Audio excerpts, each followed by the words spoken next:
আসসালামু আলাইকুম, welcome back. আশা করি তোমরা সবাই ভালো আছো। আজকে আমরা বাস্তব সংখ্যার পার্ট 4 নিয়ে আলোচনা করব। সো আজকে আমরা একটা প্রতিজ্ঞা নিয়ে আলোচনা করব। প্রতিজ্ঞাটি হচ্ছে √2 একটি অমূলত সংখ্যা, এটা আমাদের প্রমাণ করতে হবে। কথা বুঝতে পারছি স্যার? এটা তো অমূলত সংখ্যা, আমরা এর আগে শুনেছি তাই না? যে কোনো সংখ্যা রুট দিয়া এটা কি অমূলত সংখ্যা। তো এটা হচ্ছে আমাদের মুখস্থ পড়াশোনা তাই না? তো এটাকে আমরা আসলে রিয়েল টাইম বুঝেছি? আশা করি বুঝি নাই। তো অনেকেই বুঝছো, যারা বুঝছো তাদের জন্য শুভকামনা থাকবে, আর যারা বোঝে না তাদের জন্য মূলত আজকের ক্লাসটা তাই না? সো আমাদের ধরো এটা অমূলত সংখ্যা প্রমাণ করা। অমূলত সংখ্যা কাকে বলে? যেটাকে p/q আকারে প্রকাশ করা যায় না, তাকে আমরা অমূলত সংখ্যা বলি তাই না? তো এটাকে কোনোভাবে কি p/q আকারে প্রকাশ করা যায়? এটা নিয়ে আমরা একটু আজকে চুলচেরা বিশ্লেষণ করব। যদি পারা যায় তাহলে তো আমরা এটাকে মূলত সংখ্যা বলতে পারি তাই না? দেখো, ধরি জাস্ট আমরা মনে করব, মনে করি এটা বইয়ে নাই, তোমাদের কোথাও নাই, জাস্ট আমরা তোমার মনে করে তুমি মনে ধরে নিতে পারো, আমি আমার মতো করে ধরে নিলাম। ধরি √2 একটি কি সংখ্যা? √2 একটি মূলত সংখ্যা। কি সংখ্যা বলতো? মূলত সংখ্যা। এটা আমরা ধরে নিলাম। ওকে, তো স্যার এটা যদি আমরা মূলত সংখ্যা হিসেবে ধরে নিই তাইলে কি হবে? এই যে এটাকে p/q আকারে প্রকাশ করা যাবে তাই না? কথা বুঝো।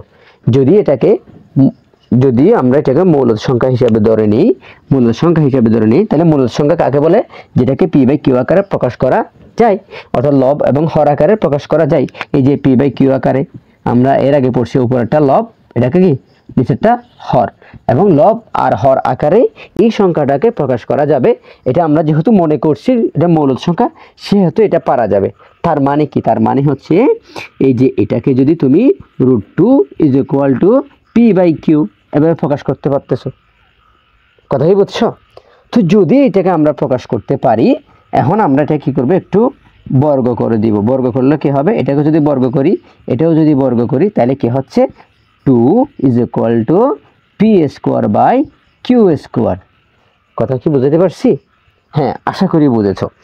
দেন এরপরে দেখো তো, এই যে p/q এটাতে করছি, এখন তো আমাদের কোনো একটা সমাধানে যেতে হবে না? যাওয়ার পর দেখো এই যে হর যেটা আছে, হর বরাবর এই যে এটাকে q দ্বারা গুণ করি, এটাকেও q দ্বারা গুণ করি। উপরে p², নিচে q², এটা আছে, এখানে আরেকটা q গুণ করে দিলাম। কথাই বুঝছো? গুণ করার পর এই যে এখানে কয়টা q² আছে, মানে q আছে কয়টা? দুইটা না? q × q² আমরা জানি। উপর একটা আছে q, এই যে এখানে সমান চিহ্নের এই যে মাঝখানে যে ডিভাইড চিহ্ন অথবা ভাগ চিহ্ন আছে, এটার ক্রস গুণনের সাথে যেটা থাকবে, মানে সোজা বরাবর যেটা থাকবে, সেটা হবে কি? উপরের সংখ্যা। তার মানে এটা কাটা যাবে। যাওয়ার পর কি থাকবে বলতো? এখানে থাকবে হচ্ছে কি 2q = উপরে থাকবে p², নিচে থাকবে q। কথা বুঝতে পারছি? এখন কি পাইছে বলতো? এই যে এই যে 2q = কত? p/q²। এখন দেখো একটা ঝামেলা হয়েছে। ঝামেলাটা হচ্ছে কি? এখন এই যে এই অংশটা হচ্ছে পূর্ণ সংখ্যা। কি সংখ্যা বলতো? মানে এখানে তোমরা একটু খেয়াল করো, এখানে 2q সমান কি? একটি পূর্ণ সংখ্যা। 2q একটি পূর্ণ সংখ্যা, আমরা এভাবে দিই, একটি পূর্ণ সংখ্যা তাই না? তাহলে এটা যদি পূর্ণ সংখ্যা হয়, তাহলে এই যে এটা কি পূর্ণ সংখ্যা? আবার দেখো তো, আবার p²/q কি নয়? পূর্ণ সংখ্যা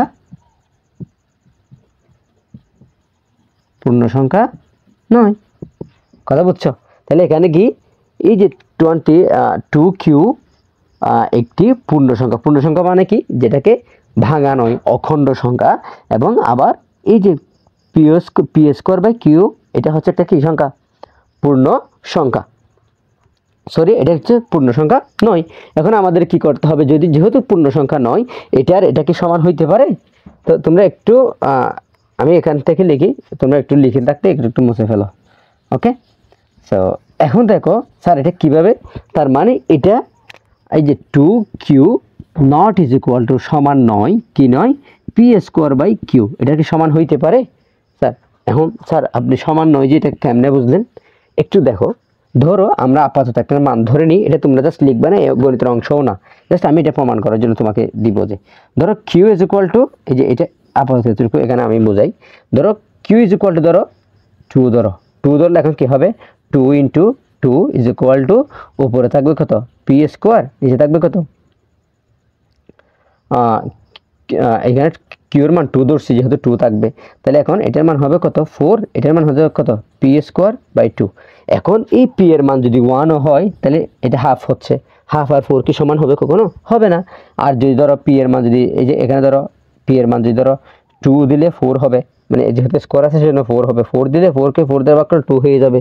তার মানে তুমি যেটাই করো না কেন এটার সমান হচ্ছে নাকি 8 দিবা বলো, তো এটা যদি কত দিবা 8 দাও, 8 দিলে স্কোয়ার যেহেতু আছে 16 হয়ে যাবে, 16 হলে আবার কি হয়ে যাবে 8 হয়ে যাবে। তার মানে একটা ঝামেলা আছে, তাই না? তার মানে এটা কখনো সমান হইতে পারে না, পূর্ণ সংখ্যা আর ইন্টিজার কি এখানে মানে একই বা ইকুয়াল হইতে পারে না। সেজন্য কি হবে এটা যেহেতু আমরা, সুতরাং 2q not is equal to p square by q, এটা কখনো সমান হইতে পারে না। তো সমান যদি না হয় আমরা কি এভাবে লিখতে পারবো না। সুতরাং 2/q কে p/q আকারে প্রকাশ করা যাবে না। প্রকাশ করা যাবে? প্রকাশ করা যাবে না। তো যদি প্রকাশ করা না যায় তাহলে আমরা কি বলছি, যদি p/q আকারে প্রকাশ করা না যায় সুতরাং এটি একটি কি সংখ্যা? অমূলদ সংখ্যা। সুতরাং একটি কি সংখ্যা? অমূলদ সংখ্যা। সুতরাং এটি একটি কি সংখ্যা বলতো? সুতরাং এটি একটি অমূলদ সংখ্যা। কথা কি তোমরা বুঝতে পারছো? তার মানে কি, যদি √2 একটি কি নয়, একটি অমূলদ সংখ্যা, এটাকে তুমি প্রমাণ কিভাবে করবা এখন আশা করি পারছো। এখন √2 এর জায়গায় যদি স্যার আমি যদি এখানে আগে √2 ছিল, তো √2 এর জায়গায় √5 দিলাম অথবা √6 দিলাম, তো আমরা কি পারবো? আশা করি পারবো। তোমরা তোমাদের বইয়ের, তোমাদের যেই মেন ম্যাথ বইটা আছে তোমাদের, এই যে তোমাদের গণিত বই, এই গণিত বইয়ের একদম কোথায় যাবা, তোমাদের অনুশীলনী 1-এ যাবা। অনুশীলনী 1-এ গিয়ে 9 নাম্বার দেখো তো, 9 নাম্বার প্রমাণ করো যে প্রতিটি সংখ্যা অমূলদ। এই যে এখানে 9 নাম্বার তোমরা, আমি কি দেখা যাচ্ছে যে এদিকে দেখা যাচ্ছে। এখন এই যে 9 নাম্বারটা তোমরা একটু দেখো, এখানে বলছে যে কি √5, ক নাম্বার হচ্ছে √5, খ নাম্বার হচ্ছে √7, গ নাম্বার হচ্ছে √10। এই সংখ্যাগুলো কি করো? অমূলদ সংখ্যা। এটা কি করো তুমি? প্রমাণ করো। তো আমরা কি এই নিয়মে প্রমাণ করতে পারবো? তো আশা করি তোমাদের যেহেতু বারবার মুছে ফেলে আবার করতে হচ্ছে, এই জন্য একটু অসুবিধা হতে পারে। তবে তুমি যেটা দেখতেছো এটা একটু নোট করে এরপর নেক্সট টাইমে আগাও, দেখবা যে অনেক কিছু তুমি বুঝতে পারতেছো। তো যদি কোনো কোয়েশ্চেন থেকে থাকে বরাবরের মতো কমেন্ট করবা অথবা আমাদের ইনবক্স করবা, ইনশাল্লাহ আমি চেষ্টা করব তোমাকে সাহায্য করার জন্য অথবা তোমার পাশে থাকার জন্য। সো সবাইকে ক্লাসটি দেখার জন্য ধন্যবাদ। আগামী ক্লাসে সবাইকে উপস্থিত থাকার জন্য আহ্বান জানিয়ে আজকের ক্লাসটি এখানে শেষ করছি। আসসালামু আলাইকুম ওয়া রাহমাতুল্লাহ।